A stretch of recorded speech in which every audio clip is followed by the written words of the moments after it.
20 minutos para las 11, tenemos un invitado, es economista, es docente, pero estamos hablando de fútbol, para variar. Vos sabés que De entrada nomás. es la segunda vez en menos de 24 horas que me pasa algo que es muy divertido y que además creo en eso completamente.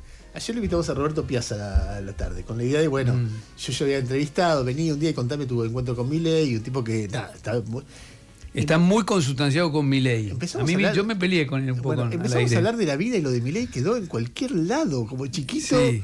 porque me interesaba más su historia y cómo él ve las relaciones sexuales y cómo ve su relación de pareja. Era interesantísimo. Y lo otro quedó. Y viene Lucas Liach, que nada, está siempre polemizando en Twitter. No me atrevo a decir libertario, pero me doy cuenta que. No, yo le iba a preguntar si seguía siendo de la Unión Cívica Radical. Pero, o eso es el pasado total.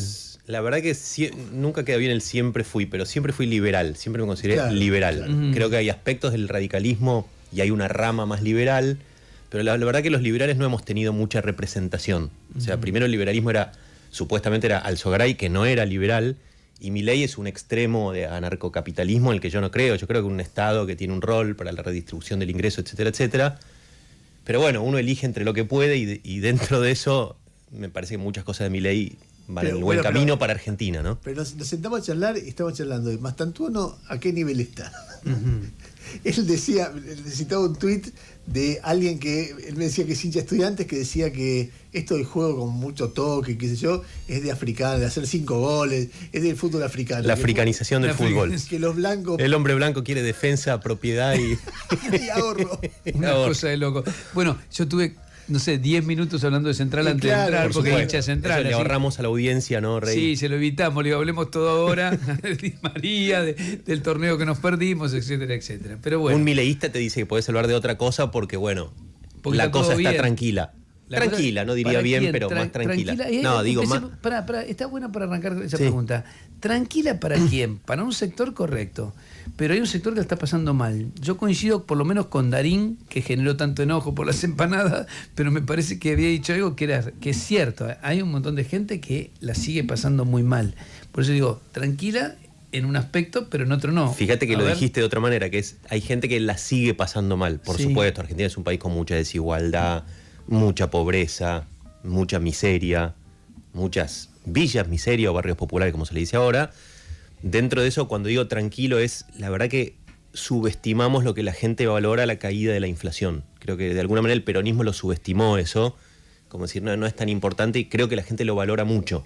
Es eso. Después hay un montón de problemas y uno puede decir, pero esa inflación es a costa de esto, del otro, del atraso cambiario. Puede ser, pero creo que la gente valora mucho eso y es parte del éxito de Milei, ese diagnóstico, es decir, lo mío es bajar la inflación, punto. Y el dólar tranquilo. Con eso es como el 4-4-2. Después vemos. ¿Y le ves perdurabilidad al Vos plan? es que, pero Rebord decía algo parecido otro día, discutiendo hacia adentro el peronismo. Decía, nosotros discutimos la sostenibilidad de algo, pero cuando discutimos la sostenibilidad de algo, es que algo existe. Sí, claro. Venimos de un periodo, cuando gobernamos nosotros, donde no existía ese algo, no había nada que sostener porque era todo un caos. Entonces, ya tenemos que reconocer que nos están ganando en que estamos discutiendo si eso que armaron se sostiene cuando nosotros no armamos nada. Había algo de ese discurso dentro del peronismo que era de alguna manera coincidente con lo que vos decís. Sí, la pregunta es la tuya, Reyes. Esto, digamos, ya podemos cantar victoria y ya se arreglan los problemas de Argentina. Yo creo que en eso soy bilardista en el sentido de decir, o hincha de Central, que decís, che, yo todavía no canto victoria hasta que esto esté resuelto y la macroeconomía argentina es complicada. La inflación todavía no es bajísima, digamos, ¿no? Pero creo que vamos a dar un paso para abajo en junio de 1, que ya es otra cosa. Pero fíjate, Macri tuvo 1, durante 6 meses seguidos, por ejemplo, y después tuvo una crisis. Entonces, la principal pregunta es tema dólar y cómo esta economía ¿El 1, funciona. de Macri en qué periodo fue? ¿En el final o...? No, el 1, fueron 6 meses hasta noviembre del 17. Después vino todo este tema del 28D, de la crisis, que fue la crisis del 18. Pero tuviste 6 meses... El segundo semestre del 17. Igual que ahora el semestre electoral. El electoral. Es muy parecido porque le Claro. permitió ganar cómoda las elecciones legislativas del 2017. Parecía que Macri se quedaba por mucho tiempo en el poder. Y después venía Vidal, después venía Marcos Peña. Y pasó lo que pasó, ¿no? Sí, por eso digo, yo soy en ese sentido, bilardista. Creo que a ver, el argumento del gobierno, y lo dice con estas palabras Luis Caputo, es esta vez es diferente, sobre todo enfatizando el tema del déficit fiscal, de que no hay déficit fiscal, que es verdad, si bien hay unas discusiones contables, es cierto que no hay déficit fiscal, y que por lo tanto es más difícil que tengas una crisis cambiaria, porque no es que hay tantos pesos dando vuelta para comprarte los dólares. Yo creo que eso es cierto y es una parte importante. Sí, también creo que hay una pregunta de si con este dólar la economía argentina funciona bien. Por funciona bien quiero decir, es una economía que no solo se recupera, que es cierto que se ha recuperado un poco respecto a la caída más fuerte que tuvo, pero sí es una economía que va a crecer y donde la gente gana, los empresarios ganan plata como para invertir, etcétera, etcétera. Creo que hay una pregunta ahí y los mercados tienen una pregunta sobre este tipo de cambio. ¿Y qué pensás? No, creo que, a ver, digamos, vos estás en un proceso de bajar la inflación. En los procesos de bajar la inflación siempre tiende a ocurrir que el dólar se vuelve más barato, sobre todo cuando son procesos que se basan en que el dólar esté tranquilo y los demás precios por ahí siguen con lo que se llama una inercia. Entonces, el dólar es como de los que menos suben, y eso qué quiere decir que el país que se atrasa. Entonces decís, bueno, entonces devaluemos. La verdad no me parece una solución. Primero, creo que es bueno que estemos dentro de una cierta flotación cambiaria. No es que estamos como en la convertibilidad con un 1 a 1 intocable. No, hay unas bandas cambiarias que se van abriendo. Y también creo que hay algo que uno ve cuando mira las economías emergentes, que es cuánto una suba del dólar le pega a los precios, depende mucho de cuánto es la inflación. Es decir, una economía muy inflacionaria, sube el dólar, sube la inflación enseguida. Entonces, ¿tiene algún sentido desde el punto de vista de política económica decir, bueno, que esa corrección ocurra, si tiene que ocurrir, cuando ya la inflación es 0,9 mensual? Entonces es verdad que tenés un momento donde la gente se pregunta si este dólar es suficiente o no. Si después eso se corrige, uno lo vio que en Brasil cuando estabilizó fue algo parecido y muchos otros países. Entonces, sí, creo que hay una pregunta con este tipo de cambio de si Argentina es competitiva y veo en el nivel de actividad y en algunos sectores cuyo precio depende del dólar que están medio complicados, digamos, ¿no? A ver, cuando Ardiazu dice estos procesos generan destrucción y construcción, o sea, en distintos sectores, pero en dos tiempos. Primero se destruye y después aparece una nueva economía. ¿Vos crees en ese proceso? Estoy leyendo un libro sobre Keynes que a él le llama eso como unas visiones casi religiosas, donde uno tiene que pasar por un sufrimiento para llegar a un lugar mejor. Eso dice Keynes, y muy en contra de eso. Keynes dice, no es así la economía. La economía, lo bueno es el pleno empleo. Y yo creo que si tenés que pasar primero por una destrucción, está mal. Es decir, una economía que funciona bien es una economía que se expande y incluso puede haber cambios estructurales, o sea, que un sector crezca y otro crezca menos, pero dentro de una economía que se va expandiendo y que tiene pleno empleo. Entonces, si viéramos que empieza a haber desempleo en el sector industrial mientras esperamos vaca muerta, es que la economía está funcionando mal, no que está funcionando bien. Entonces, no coincido con lo que dice Ardiazu. Yo creo que Argentina tiene que ir a una situación que mirá la época de Néstor. Me siento mal rescatando, pero digo, fue un momento de la economía para arriba. ¿Por qué? Porque era competitivo exageradamente, con un dólar ridículo, pero digo, la expansión económica tiene que ser una parte central de un programa, ¿no? Esto ha venido funcionando, yo creo que ahora hay una pregunta para algunos sectores, construcción, industria, etcétera, turismo. A mí lo que me preocupa, no sigo la economía con la pasión que la sigue Ernesto, ¿no? Pero en términos generales, si algo me preocupa a mí de esta propuesta que hace económica Milei, con la que en algunos puntos coincido, ¿no? En el tema de que para mí, yo hace varios años que me peleo con varios colegas. Sí, te escucho, sí. En defensa del equilibrio fiscal, de tratar de que eran planteos que hacía Kirchner en su momento incluso, ¿no? Los superávit gemelos, etcétera, etcétera. Me preocupa que el modelo nos termine llevando hacia Paraguay o hacia Perú en cuanto a esquema socioeconómico, ¿no? Una Argentina sin producción propia, solo producción primaria, más desigualdad, 70% de la gente en la informalidad, sí una economía estable, sí inflación a la baja.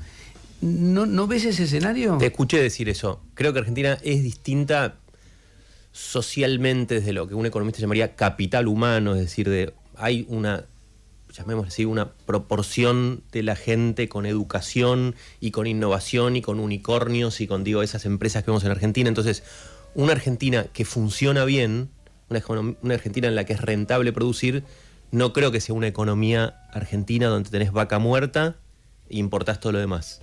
creo que es una economía donde tenés vaca muerta, el agro, el procesamiento del agro, muchos nichos industriales, porque un tipo fabrica válvulas, vaso y las exporta no sé dónde, y como es hay miles, digamos, que tienen que ver con gente que sabe hacer algo, y todo el sector nuevo de servicios que pueden ser exportables, ¿no? Argentina, que JP Morgan tiene acá un centro de servicios para el mundo. De nuevo, los mercados libres, todo lo que pasó en lo que se llama la fintech, o sea, todas estas... entonces, creo que eso es la Argentina. Pero miren lo que pasa en Santa Fe, de pronto tiene una muy buena producción de cosechadoras, y ahora se habilita hasta el ingreso de cosechadoras usadas, qué sé yo, empieza a generar, pues che, ¿vale la pena seguir produciendo cosechadoras? Digo, esas cuestiones a mí me alarman, no sé. Sí, creo que, de nuevo, o sea, lo que complica a veces es una combinación de abrir la economía con un dólar polémico, llamémoslo así, para no decir otro adjetivo, ¿no? Pasó en Martínez de Oz, pasó de alguna manera en los 90, ¿no? Yo creo que la Argentina, con un dólar razonable, tiene muchos sectores industriales que son competitivos. Y te digo más, creo que la apertura comercial también favorece a subsectores dentro de esos sectores, porque tiene insumos más baratos, etcétera. Argentina en parte es caro producir, más allá de por el dólar, porque también hay muchas trabas para importar insumos, y la economía del mundo. Fíjate Trump, ¿por qué las tariffs, los aranceles de Trump son tan dañinos? Porque las empresas norteamericanas, sus insumos son importados. Entonces, la idea de que el proteccionismo favorece a la industria está bien en 1940, no sé si está bien hoy. Hoy vos le agregás una partecita de valor a un producto y entonces, de nuevo, lo que sí es complicado es si se combina esa apertura con un dólar que hace difícil competir. Un dólar razonable, ¿cuál es el O sea, dólar razonable? déjame una cosita, es muy interesante la charla entre ustedes, pero yo lo he leído mucho a Lucas y me interesa mucho lo que piensa. No sabes la cantidad de veces que me reprimo de putearlo en Twitter. Yo volvería a Twitter solo para putearlo a Lucas. Pero me genera lo que no me genera. No es recíproco, no es recíproco. Es que yo iría a saludarte. Sí, pará, vos decís que yo soy tan amable porque no lo leo en Twitter. Yo no leo nada. Rey, como ese central, dice, ni lo leo porque no me quiero pelear. No leo casi nada, estoy bastante descolgado. Yo no tuiteo hace rato. Pero no leo. Miro y nadie me genera lo que me genera este. Debe ser porque le tengo cariño. Digo, ¿Pero por qué? Contá porque así la gente también lo sabe. Tiene que ver con esta. ¿Qué te enoja? No lo encontré ahora, pero había un tuit que él celebraba que le habían llegado unas zapatillas con forma de pie, que deben ser unas que entran como un guante, ¿no? Que entra bastante cómodo. Por Amazon. Entonces agregaba... las puedo mostrar a la tribuna. Ahí están buenas. Son cómodas, muy cómodas. Que había llegado $30 y decía, gracias Javo por terminar con las mafias. Y yo dije, la concha de su madre. No decía mafia, sino lo que llama el garcapitalismo. El garcapitalismo, exactamente. Un capitalismo muy basado en esto de... Como estoy protegido con cualquier cosa. Hiperprotegido, precios altísimos. O sea, Argentina se encareció, pero también hay cosas en las que siempre ha sido caro. Ahora por ahí más todavía, pero hay sectores protegidos que tampoco agregan mucho empleo. Dale, perdón. No lo voy a putear porque no es el verdadero, porque está haciendo una consigna, una provocación. Obviamente una provocación. De un tema re complejo. ¿En qué se complejiza? En que si abrís la economía con un dólar no razonable, estás haciendo un daño innecesario. Entonces, unía lo del dólar razonable con ese tuit. El dólar razonable complejiza todo ese tuit, porque decimos, depende de qué condiciones, depende de quién, cuánto, en qué medida. Viste que siempre ahí está la cosa, me parece a mí. Sí, pero creo que hay productos de Argentina donde realmente... es decir, es como que aceptamos una situación donde el que viaja se viste en el exterior y se compra celulares en el exterior y no tenemos ningún problema, o ropa, por eso se viste en el exterior, compra celulares, compra electrodomésticos, y los que no pueden viajar, que son la mayoría de la población argentina, tienen que pagar precios altísimos con un argumento de que esto genera empleo. Los economistas pensamos en lo que se llama el equilibrio general. ¿Qué quiere decir el equilibrio general? Si yo dejo que se importe ropa, o decís, bueno, se pierde empleo en ropa porque los que trabajan ahí no pueden competir. Ahora, todo el pueblo argentino que se ahorra un montón de guita en ropa gracias a eso, no es que va a dejar de... Eso que se ahorró, no es que lo va a ahorrar, lo va a gastar en otras cosas. Entonces, toda la noción de que encarecerle la vida al pueblo beneficia al empleo es una falacia. Y una falacia que ¿sabés quién la denunció en Argentina primero que nadie? Los socialistas. Tus amigos, Rey, digo en broma, los socialistas históricos, desde Alfredo Palacios, okay. Juan B. Justo era un librecambista, pero pues decían, no, ¿por qué este arancel a los fósforos? Yo estudié ese periodo, digamos, y en el Congreso era contra la casta del partido roquista y sus sucesores, que querían proteccionismo para favorecer a los amigos, Juan B. Justo, Palacio, diciendo, no, abaratemos la vida al pueblo, ¿por qué este arancel tan alto? No, esto... Y bueno, y es así, y yo creo que es una de las cosas, porque parece un tema para discutir, donde la agenda, si querés, progresista o peronista, o como la quieras llamar, está medio mal rumbeada. Ahora, ¿no debería ser algo criterioso, decir, che, acá sí, acá no?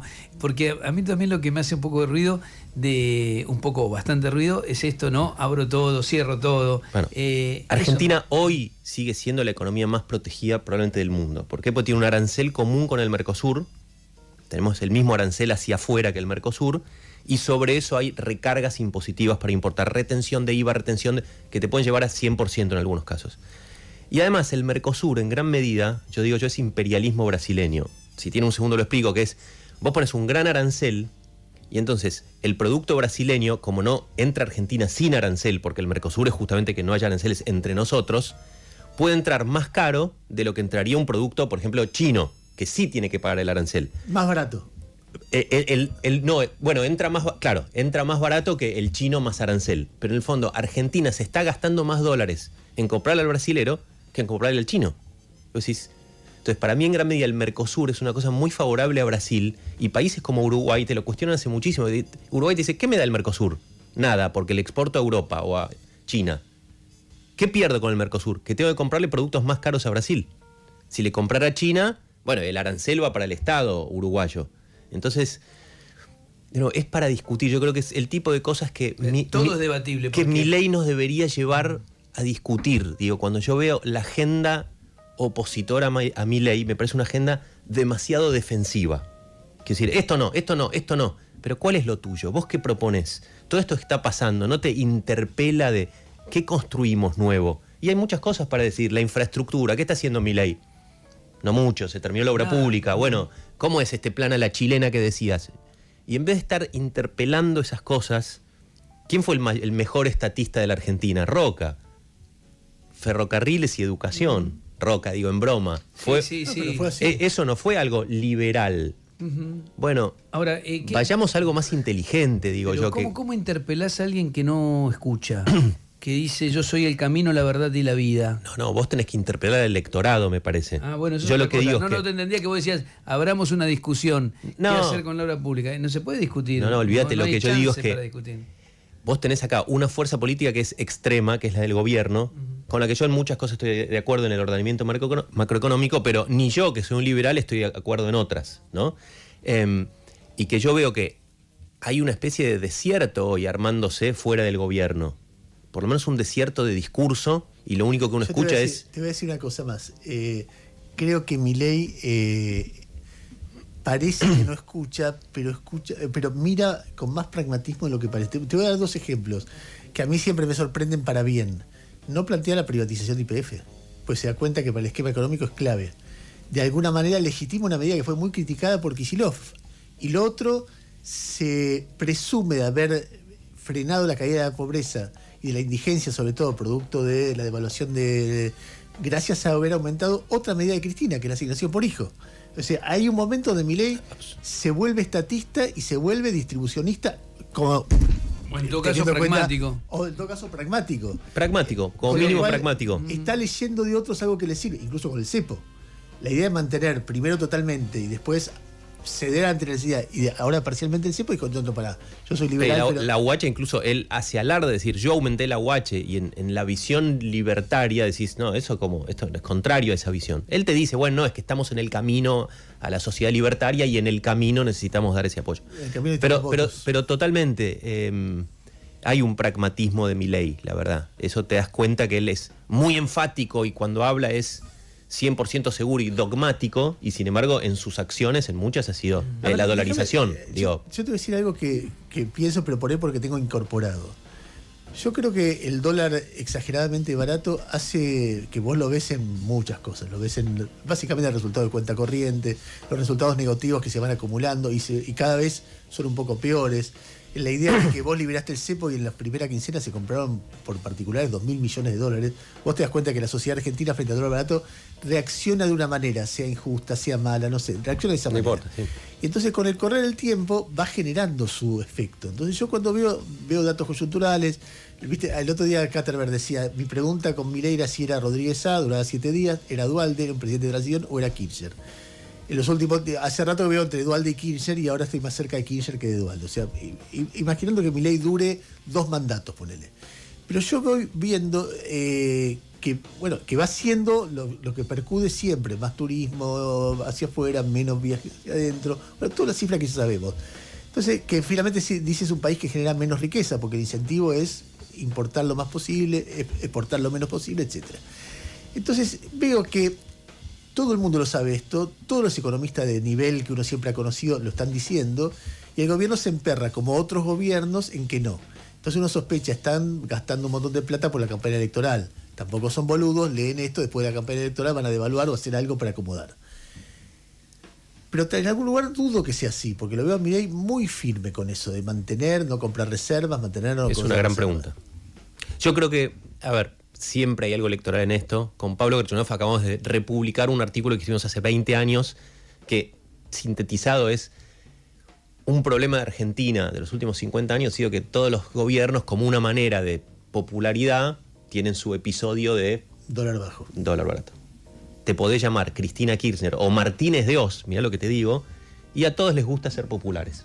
Y al final eso te trae un problema. Entonces, en principio simpatizo con lo que decís y hay una cosa deliberada hoy de que el dólar se mantenga ahí porque esto nos permite seguir bajando la inflación y el salario real, etcétera. Creo que es importante el esquema, o sea, creo que el esquema este te permite, primero no tenés como en la convertibilidad un montón de contratos dolarizados como tenés en la convertibilidad, y segundo que es un cambio flotante, dentro de una banda, pero es un cambio flotante. ¿Por qué me parece relevante? Porque creo que si el mercado, ¿cómo funciona en otros países la flotación? Todos los días el mercado la gente dice, che, ¿compro reales o vendo? Según las noticias que hay, si es una mala noticia, la gente compra dólares en Brasil y viceversa. La gente, digo, los mercados financieros. Entonces, si el mercado ve que este es un dólar que genera ese déficit de cuenta corriente que vos decís y que en vez de irse 5 millones de argentinos el verano que viene al exterior se van 8, el mercado va a decir, che, este dólar no va, y entonces se va un poco para arriba. Entonces, yo creo que el mercado te puede llegar a llevar, impulsar para ese lado. Entonces no es tanto que vos podés decidir el tipo de cambio como es en una convertibilidad. Y entonces, si el mercado te lleva ahí, después de la elección, vos te podés relajar y decir, bueno, 1.400 no es tan grave. Sí, así lo veo. Que el mercado los puede empujar hacia ahí. ¿Sabes cuál es mi preocupación en esto? Es que pase lo mismo que lo que yo percibo que pasó antes del 14 de abril. Es decir, el mercado empieza a decir, che, no hay dólares. Bueno, compremos, las reservas se van acabando cada vez más rápido y el gobierno salva porque entra guita del fondo. Entonces ahí dije, bueno, tengo un toco, con esto respondo, entonces se desactiva la desesperación por comprar dólares. Entonces ahora tenés un toco, que no es tanto, pero tenés un poco más.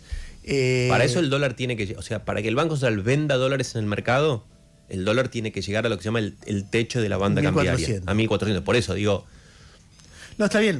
Estamos todavía lejos de eso y quedan 100 días hábiles para la elección, bien, 100 justos. Eso para que venda, pero la dinámica de la economía, si se queda abajo, hace que por turismo, por importaciones, por deuda, pero algún otro lo está poniendo ese dólar, ¿no? Cuando el central no está interviniendo, se venden dólares entre los privados y de alguna manera o alguien entra dólares o las exportaciones o un ingreso de capitales, pero no es que está perdiendo dólares el Banco Central. ¿No es que el saldo hace caer reservas? No, las reservas las tiene ahí agarradas Santiago Ausili y solo las vende en el techo de la banda cambiaria. Ahora, pero no... Entonces, cuando vos ves esos 2.000 millones que se compraron, se los compró un argentino a otro. ¿A quién? A un exportador. Está bien, pero... Alguien que vendió dólares a unos jubilados que venden sus dolaritos, que cada vez tienen que vender más porque cada vez la vida es más cara. Está bien, pero ese que vende no está en este trimestre nutrido de dólares porque es el famoso trimestre de oro y a partir de unas semanas vas a tener un quilombo porque la demanda va a ser la misma y la oferta mucho menor. Nos estamos volviendo técnicos, pero te diría, es una discusión, yo creo que ahí todo depende de cuánto los mercados financieros crean que esto es sostenible. Si crees que es sostenible, hay algún dólar, algún nivel de tipo de cambio que uno que tiene dólares dice, che, voy a hacer carry trade. Entonces le vende dólares al mercado. ¿Y quién se lo compra? El turista. Pero no es que los está poniendo el Banco Central. Hasta el techo de la banda no los pone el Banco Central. Para decir van a perder reservas tenés que decir van a llegar a 1.420 ahora antes de la elección. Yo no creo que eso pase. Lucas, te quiero preguntar sobre la calidad del ajuste, porque vos decís que muchas de las cosas que ves que hace Milei en el macroeconómico están en sentido correcto. ¿Qué pasa cuando ves que pasa lo del Garrahan o cuando se desmantelan programas en el tema de discapacidad de la manera que se hicieron o el avance sobre, no sé, CONICET? Veíamos esta semana la mesa enlace pidiendo para que no desguacen el INTA. ¿Qué pasa con eso? ¿No te hace ruido? ¿Te parece que está correcto? A ver, los salarios reales del sector público bajaron, y si hay un sector que bajó más que otros, sí, no me parecería bien ponerle. Si es los residentes del Garrahan, la verdad que fue menos 30 contra menos 15. Bueno, ahora, primero, los ajustes siempre son horribles. Siempre son horribles. Los jubilados tuvieron buena parte. En realidad, heredó jubilados ajustados, Milei. Eso es real. Los heredó ajustados, le dio un poquito de aumento respecto a la fórmula anterior y ahí quedaron. Ahora, siempre hay que pensar de qué otra manera se hace, porque cuando uno va... No bajando impuestos a la riqueza, por ejemplo. Sí, pero los impuestos... No duplicando, triplicando el presupuesto de la CIDE. Sí, pero son cosas que no son, no son comparables en magnitudes. Por ejemplo, en pensiones se gasta 8 puntos del PBI, más o menos. Del PBI, de todo lo que produce Argentina en jubilaciones. Si vos decís aumento de esos 7%, es medio punto del PBI. Medio punto del PBI son 3.000 millones de dólares. Es una cifra que es incomparable con cualquier otra cosa. No estoy diciendo que no se tiene que hacer. Ahora, ¿qué me gustaría a mí? Que el Congreso de la Nación dijera, che, ¿por qué los jueces tienen un régimen jubilatorio especial? Vos decís CONICET. ¿Vos sabés que CONICET tiene jubilación de privilegio? No sabía. No lo llaman de privilegio, pero es cuando vos te jubilás, más o menos estás recibiendo 50% de tu salario o algo parecido. Hay algunos que tienen régimen especial que reciben 82%. Entonces, un día nos teníamos que sacar la careta con el sistema jubilatorio y decir, número uno, che, que haya un solo régimen que vincula salario con haber. Tampoco por supuesto, pero el gobierno tampoco lo propicia. No lo propicia porque sabe que es un quilombo meterte en esa discusión. Pero lo que digo es, si uno tiene una... Porque también es un quilombo cortar el Garrahan, no sé. No, por eso. Se meten cosas que son tremendas. Es un gobierno muy chico, son 15 personas y se les escapan los muñecos. No es fácil, digo. Entonces, ahora con esto del Garrahan creo que ya están negociando. Como hicieron en su momento algo con las universidades, hubo una negociación. En ese sentido hay un pragmatismo. De nuevo, es difícil. Cuando se dice ajustar 5 puntos del PBI, que es lo que hizo este gobierno, más o menos, grosso modo, vos pensás que el Estado Nacional por ahí gasta 20 puntos del PBI. Entonces, ajustar 15 puntos del PBI es bajar tus gastos 25%. No hay ninguna manera de bajar tus gastos 25% que sea tranquila. Pero de nuevo, yo lo que le pediría a la clase política es, vamos por las excepciones, que hay un montón. Tierra del Fuego cuesta 1.000 millones de dólares. Y sin embargo, la reacción a los cambios que se hicieron sobre Tierra del Fuego no fue bravo, salvo de la coalición cívica que siempre propuso terminar con ese régimen. 1.000 millones de dólares es. Por lo menos le puede dar un 3% de aumento a los jubilados. ¿Quién se lleva ese 1.000 millones de dólares? 3 personas. No es que los trabajadores de Tierra del Fuego ganan cifras siderales. Entonces, me parecería más adulto, responsable, decir, muchachos, aprovechemos para ir contra las excepciones tributarias, etcétera, para aliviar el ajuste. Pero mira, si el gobierno lo propone, dejaría expuesto a los que no lo acompañan. Sí, ¿no? yo creo que también hay intereses. Por supuesto que pesan esos intereses de empresarios que se benefician, de casta que se beneficia, también en el propio gobierno. Porque todo es, cada pelea te cuesta un poco, digamos. Vos, cuando querés una reforma que sea en esta dirección y con la apertura y con esto y con lo otro, vas achicando tu base de gente que te va a apoyar. Los grandes empresarios, Aluarte, Chinti, compañía, ¿vos te crees que están contentos con lo que está pasando? De que, por ejemplo, abrieron la importación de chatarra. Aplauden fuerte cada vez que lo ven. Más o menos, pregúntales si les gusta la importación de chatarra a Techint. Y eso, de nuevo, el progresismo no lo rescata para nada. Y yo creo que es para rescatar. Tenemos que ir a un capitalismo más justo.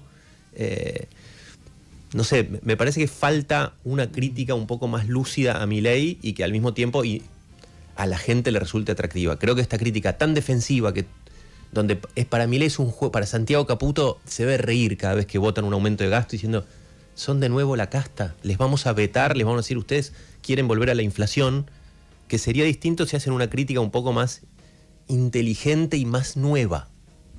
Se nos fue el tiempo, pero bueno, cada tanto te invitamos. Para mí es un placer. La próxima te va a traer impresos los tweets, Tenenbaum. Para mí es un placer, chicos. Muchas gracias. Siempre es interesante charlar. Muchas gracias. Lucas Liach en el Pase lo que pase.